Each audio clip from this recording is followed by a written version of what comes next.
He was 17, with $5 and a useless deed to a forgotten cave.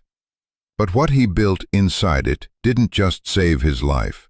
It uncovered a family secret that powerful people wanted to keep buried forever. If you've ever felt lost, or like the world had given up on you, maybe this story is for you. Hit subscribe, and let's walk this path together. Because stories like these are what remind us we're not alone. The air in the bus station tasted like disinfectant and despair. It was 3 in the morning, a Tuesday in November, and the world had shrunk to the hum of the fluorescent lights overhead and the sticky patch of floor under my worn-out sneakers. 2 years. That's how long it had been since Mom died. 2 years of living in her house with her husband, a man who had only ever seen me as a leftover obligation, a piece of furniture that came with the property.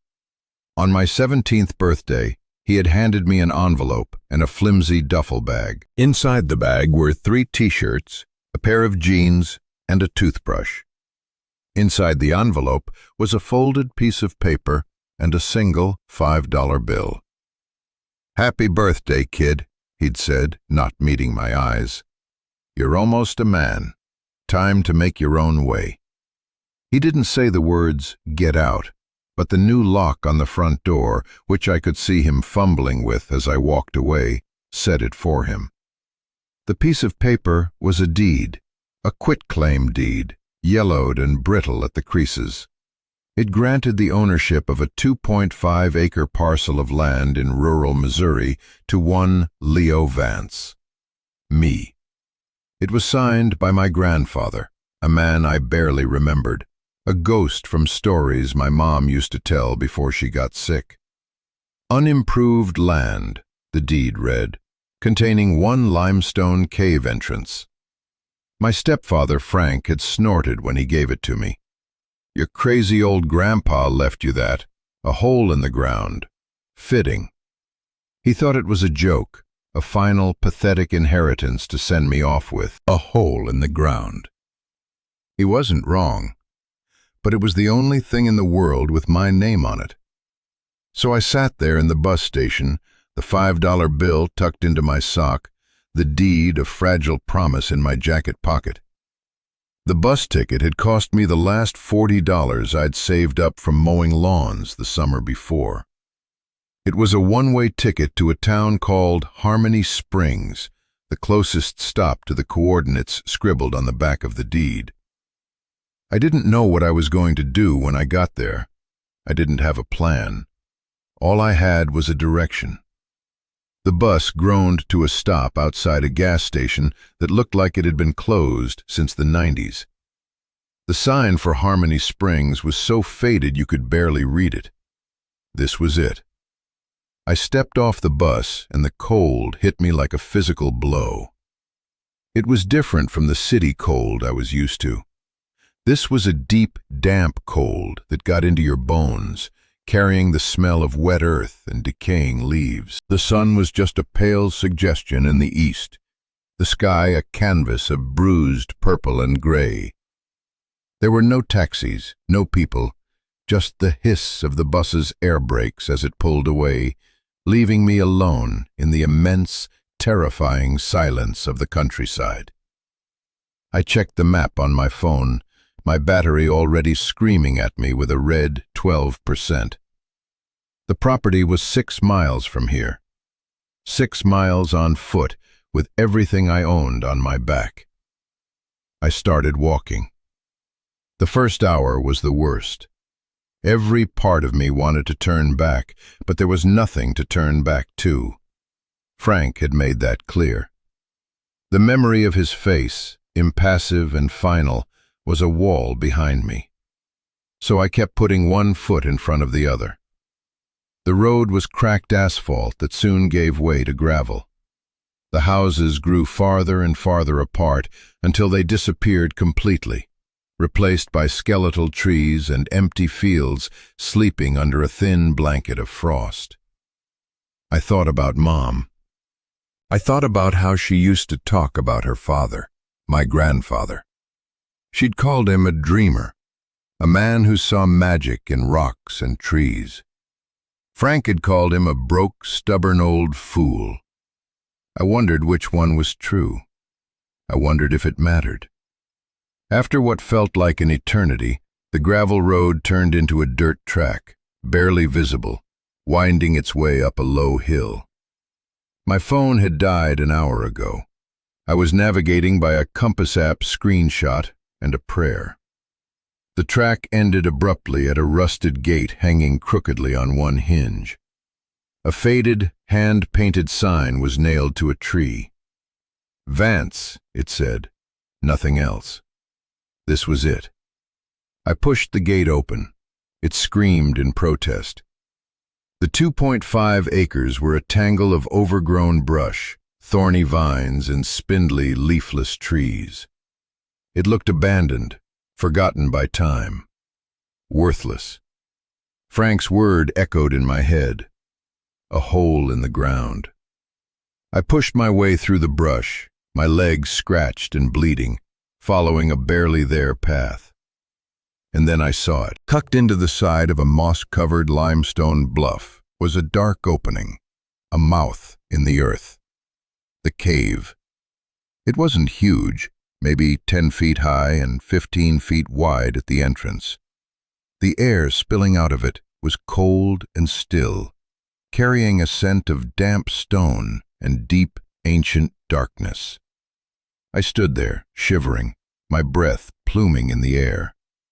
This was my inheritance, my home. The thought was so absurd it was almost funny. I had $5, a duffel bag, and a cave. I took a deep breath, the cold air burning my lungs, and stepped inside. The darkness was absolute. It was a physical presence, pressing in on me, swallowing the faint light from the entrance. I fumbled for the small keychain flashlight I had, my fingers numb and clumsy. The beam cut a weak, trembling circle into the black. The cave floor was mostly flat, covered in a fine layer of dust and pebbles. The walls were smooth, cool limestone, streaked with shades of gray and white. It was like stepping into another world, a place outside of time. I walked deeper, the sound of my own footsteps unnervingly loud. The main chamber opened up after about 30 feet. It was bigger than my old bedroom, maybe 20 by 30 feet, with a ceiling that vaulted up into darkness beyond the reach of my little light. It was dry. That was the first thing I noticed. The air was cool, but not damp. The ground was dusty, not muddy. A wave of relief, so powerful it made my knees weak, washed over me. At least I wouldn't be sleeping in the rain. I set my duffel bag down in the center of the chamber. The sound echoed slightly. "Hello?" I whispered, my voice sounding small and foreign. The cave answered with silence. This was it. This was home. For now. I spent the rest of the day clearing a small area near the entrance, using a flat rock to scrape away the loose debris. I gathered dry leaves and twigs from outside, building a small fire pit. As dusk fell, I used my last few matches to start a fire. The flames pushed back the oppressive darkness, painting flickering shadows on the cave walls. I sat huddled by the fire, eating the last of a granola bar I'd had in my bag. The loneliness was a heavy blanket. I was 17 years old, completely and utterly alone, living in a cave. I thought I might cry, but the tears wouldn't come. I was too tired, too empty. I just stared into the flames, watching the embers glow and fade like tiny, dying stars. The first night was a lesson in fear. Every rustle of leaves outside, every drip of water somewhere deep in the cave, every gust of wind that moaned at the entrance sounded like a threat. I barely slept, curled up as close to the dying fire as I dared, my jacket pulled tight around me. I woke up with the dawn, stiff, cold, and hungry. The reality of my situation crashed down on me. I had no food, no water, and $5. The absurdity of it all was staggering. What was I supposed to do? Go into town and buy $1 worth of food a day for 5 days? Then what? I had to do something. I had to explore. Maybe my grandfather, the crazy old dreamer, had left something behind. It was a sliver of hope, and I clung to it like a drowning man. I started with the main chamber, running my hands along the walls, tapping the floor, searching for anything out of the ordinary. It was just a cave, a big, empty, beautiful, and useless cave. I spent hours searching, my hope dwindling with every passing minute. By midday, I was exhausted and demoralized. I sat on the dusty floor, my head in my hands. This was a mistake. I should have just, I don't know, stayed at the bus station, gone to a shelter, anything but this. My flashlight beam played idly across the floor. It caught on something in a small alcove at the back of the chamber, something that wasn't rock. A patch of floor that seemed different, flatter. I crawled over to it. The dust was thicker here. I brushed it away with my hand. Underneath was not stone, but wood. A set of crudely made floorboards, fit so snugly together they were almost invisible. My heart started to pound. I ran my fingers along the edges, searching for a seam, a handle, anything. I found a small notch on one side. I dug my fingernails into it and pulled. It was heavy, but it lifted. A trap door. Beneath it was a dark, square hole. A wave of fear and excitement washed over me.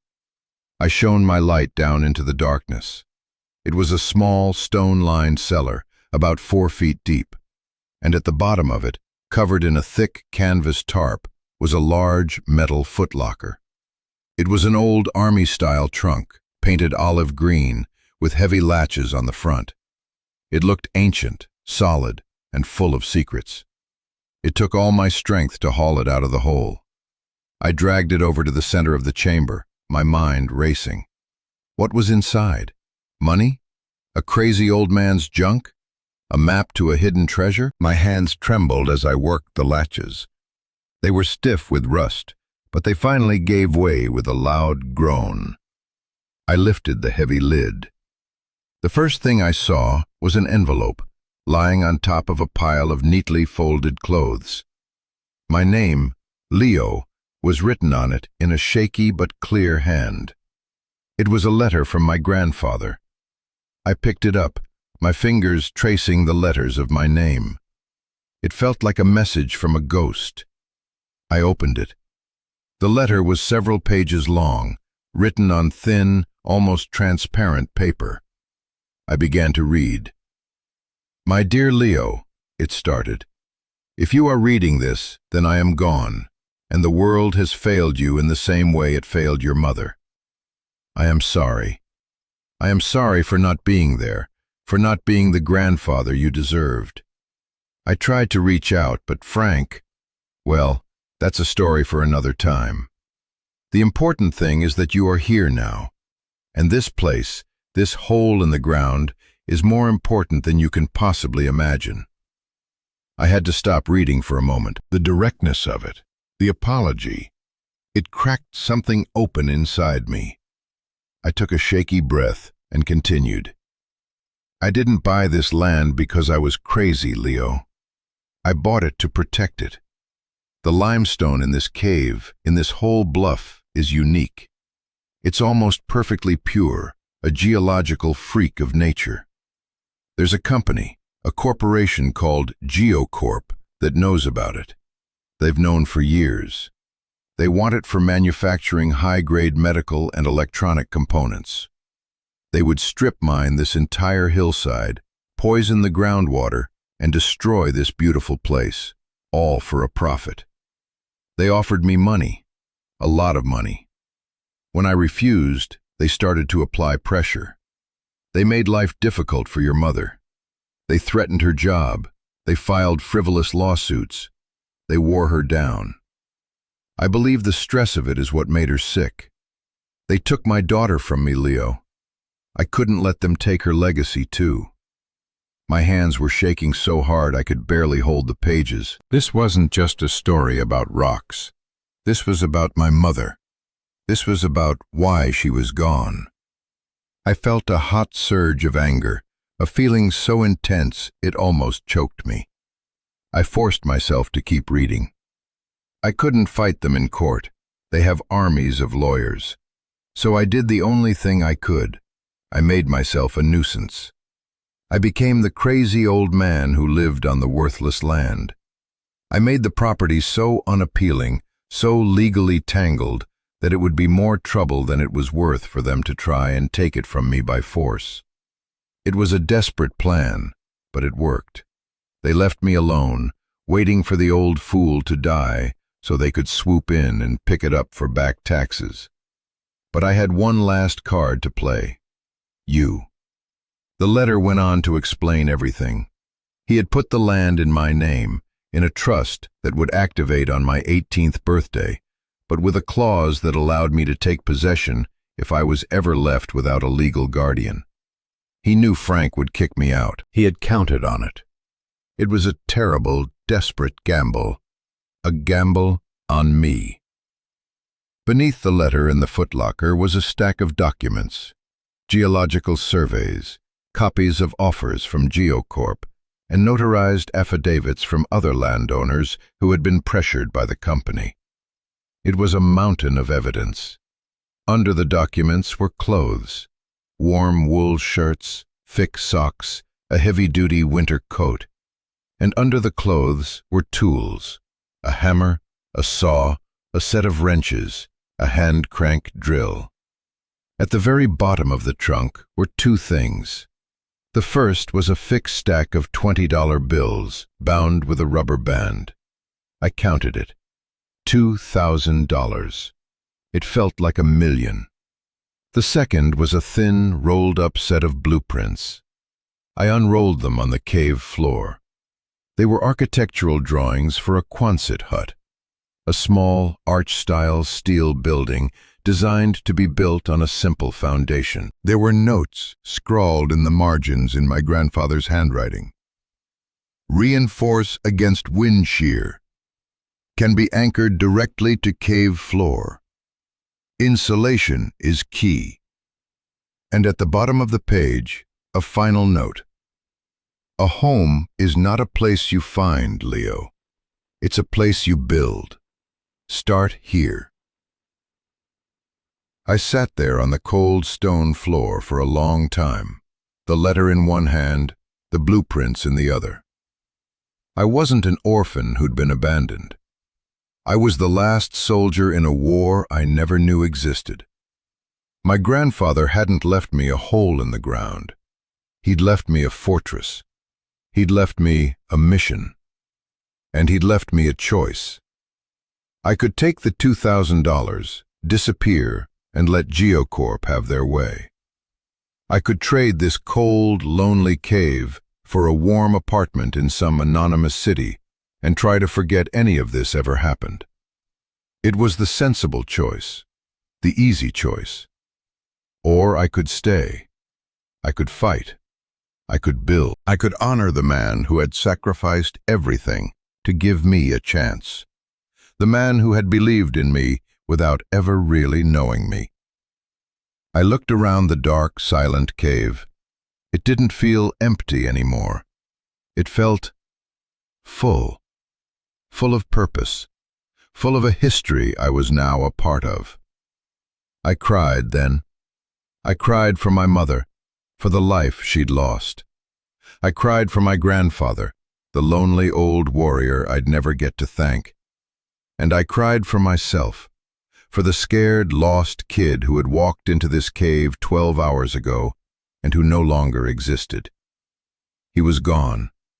In his place was someone else, someone with a mission, someone with a home to build. The next morning, I walked the 6 miles back to Harmony Springs. It didn't feel as long this time. I walked with a purpose. The town was small, just a single main street with a handful of storefronts. There was a grocery store, a diner, a hardware store, and a post office.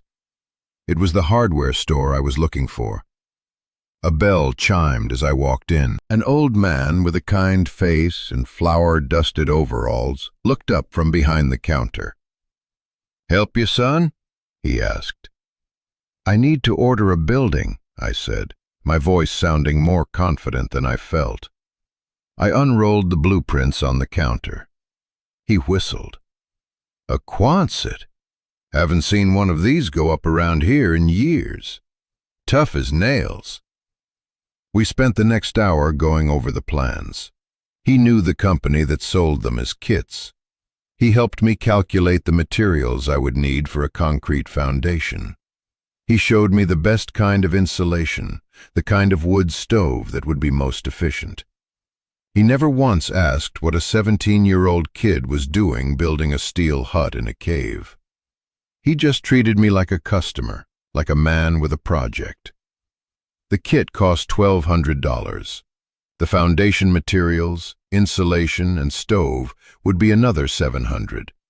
It would take almost all of my grandfather's money. I placed the order. It would be delivered in 2 weeks. As I was about to leave, I saw a small, hand-cranked generator in a dusty corner. It was used, with a handwritten price tag on it. $5. "I'll take this too," I said, pulling the crumpled bill from my pocket. It was the $5 Frank had given me. The money meant to send me away, to wash his hands of me. I was using it to build my new life. It felt like a small, perfect victory. The 2 weeks I had to wait for the delivery were the hardest and most important of my life. I worked from sunup to sundown, fueled by cheap canned food from the grocery store and a fierce, burning determination. I cleared the cave floor, leveling it and preparing it for the concrete foundation.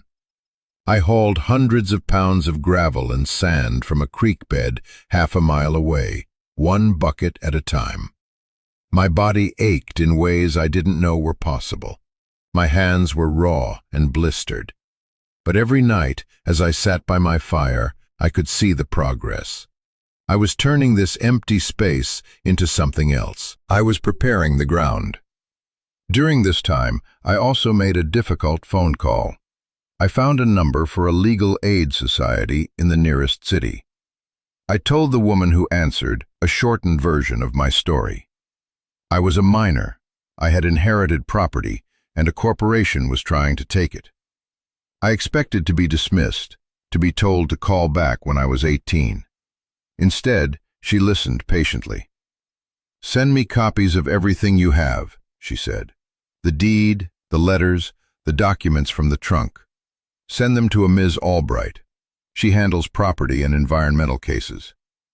Her voice was calm and professional, but there was a hint of something else in it. Interest. Maybe even sympathy. I spent a whole day in the town's tiny library, making photocopies. I sent a thick package to Ms. Albright, not knowing if I would ever hear back. It felt like sending a message in a bottle into a vast, indifferent ocean. The day the truck arrived was a day I'll never forget. A massive flatbed rumbled up the dirt track, carrying the pieces of my future.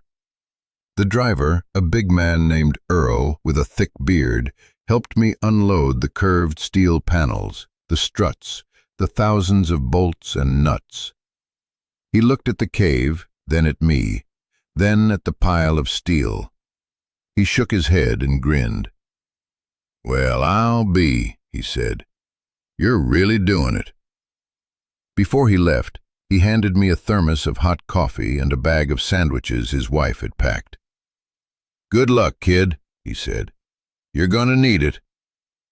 Building the Quonset was a slow, brutal, and beautiful process. It was a giant puzzle, and I was the only one there to solve it.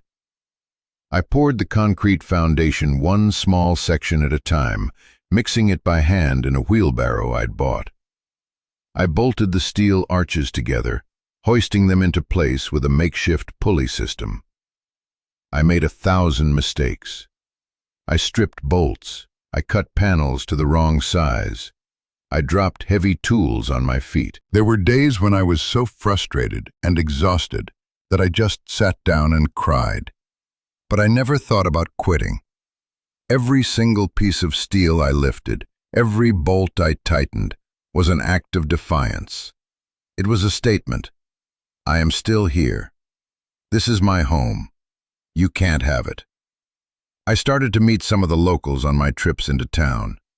Mr. Henderson, the hardware store owner, always had a piece of advice for me. Sarah, the waitress at the diner, would make sure my coffee cup was never empty. They were small kindnesses, but they meant the world to me. They made me feel like I was a part of a community, not just a strange kid living in a cave. They made me feel less alone.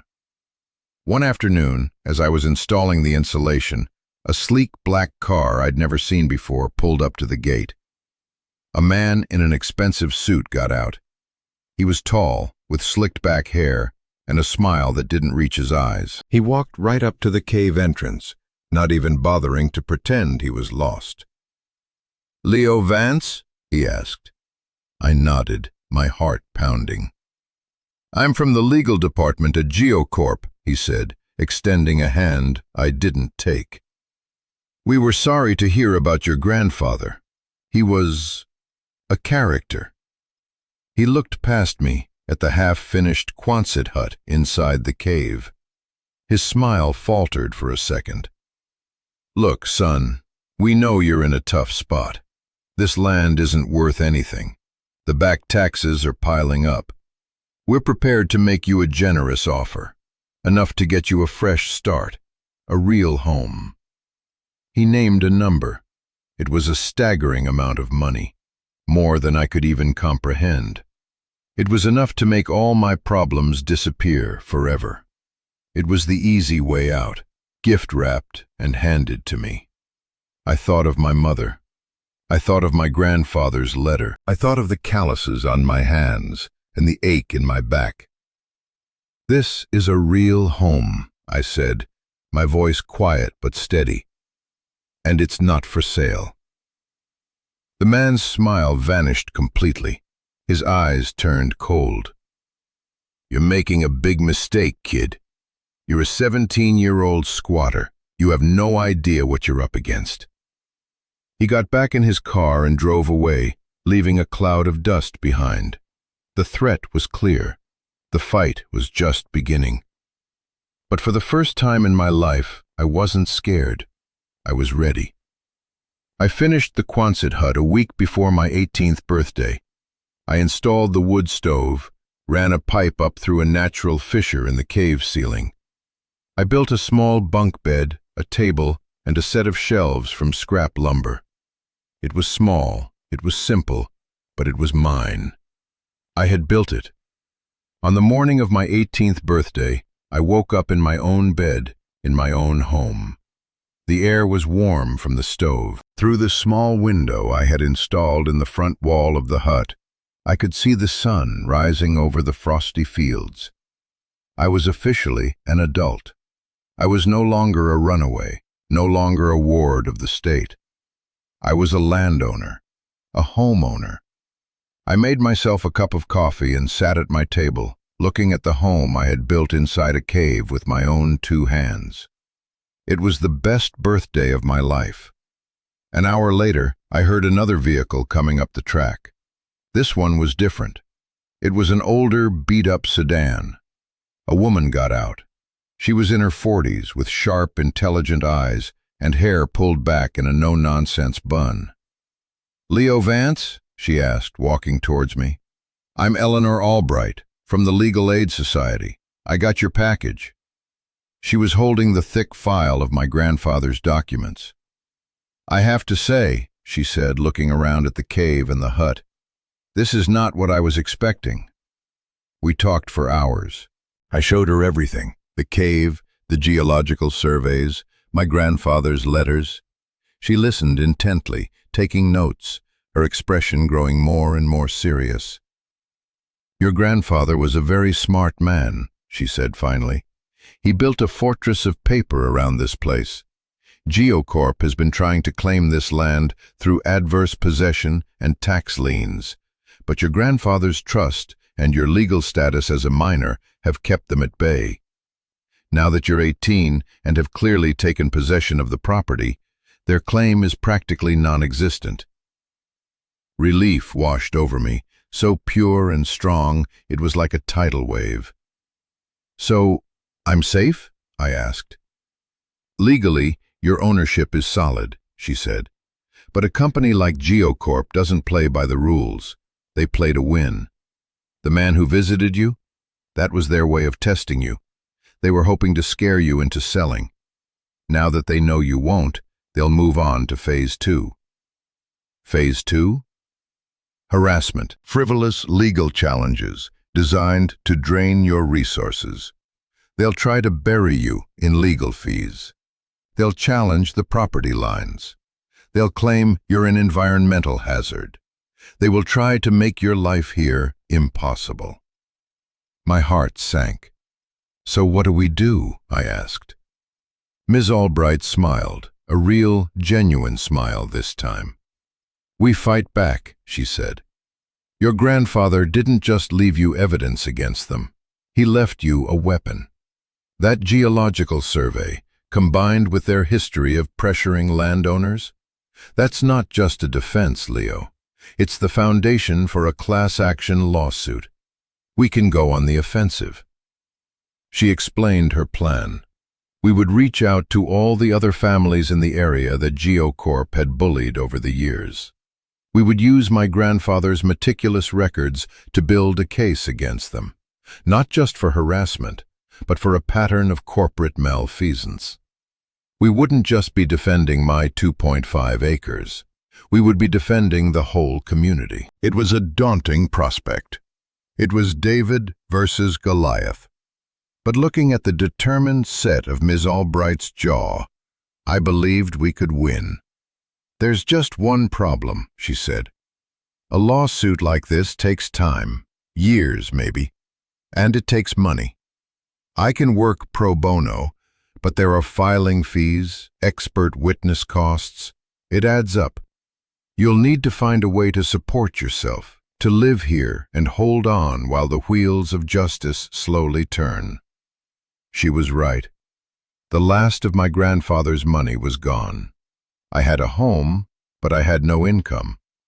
I had to find a way to make this land, this cave, work for me. That night, I sat in my hut thinking, what did I have? I had a cave made of incredibly pure limestone. I had a story, and I had a growing connection to a community that was wary of outsiders but valued hard work and authenticity. The idea came to me slowly, a faint glimmer that grew brighter and brighter. The cave itself was the answer. People in the city paid money for experiences. They paid for authenticity, for a connection to nature. What was more authentic than this? The next day, I started working on a new project. I cleaned and secured a different section of the cave away from my living quarters. I built simple wooden walkways and installed low-wattage solar-powered lights to highlight the most beautiful limestone formations. I read every book I could find at the library about geology, about the history of the area. I crafted a story, not just my story, but the story of the rock, of the land, and of the people who had fought to protect it. 3 months later, I put a new, hand-painted sign at the entrance to my property.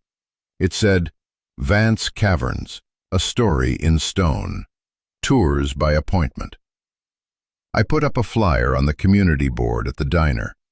I didn't know if anyone would come. The first weekend, a family of 4 showed up. They had seen the flyer and were curious. I was terrified. My hands were sweating. My voice cracked as I started the tour. But as I began to talk about the limestone, about my grandfather, about the fight to protect this place, something shifted. It wasn't a script anymore. It was my life. It was my truth. They were captivated. At the end of the tour, the father pressed a $20 bill into my hand. "Keep up the good fight, son," he said. Word started to spread. People were interested in the cave boy and his strange little home. They were interested in the story of the fight against the big corporation. They came for the novelty, but they left with something more. They left with a sense of connection to the place and to the fight. It wasn't a lot of money, but it was enough. Enough for food, for property taxes, for the small legal fees Ms. Albright needed. It was enough to hold on. GeoCorp didn't give up. They sent surveyors who tried to intimidate me. They filed motions in court. They tried to paint me as an unstable delinquent, but they underestimated me. And they underestimated the community. Mr. Henderson from the hardware store testified on my behalf. Sarah from the diner started a petition. Earl, the truck driver, helped spread the word to other truckers. And soon I had visitors from all over the state. The small community of Harmony Springs, which had been slowly dying, found a new sense of purpose. We were all in this fight together. We were all protecting our home. The legal battle raged for 2 long years. It was a war of attrition. But we held on. And then we got a breakthrough. A former GeoCorp employee, inspired by our story which had been picked up by a regional newspaper, came forward as a whistleblower. He had internal memos, emails, a whole treasure trove of documents that proved GeoCorp knowingly and illegally pressured landowners and concealed environmental risks. It was the smoking gun. Faced with a massive class action lawsuit and a public relations nightmare, GeoCorp folded. They settled out of court. The settlement was substantial, enough to compensate every family they had wronged and to set up a permanent conservation trust for the land. They were barred from any development in the county for the next 50 years. We had won. I was standing at the entrance to the cave, looking out at the land, the day the news came. Ms. Albright had called me, her voice thick with emotion. It was over.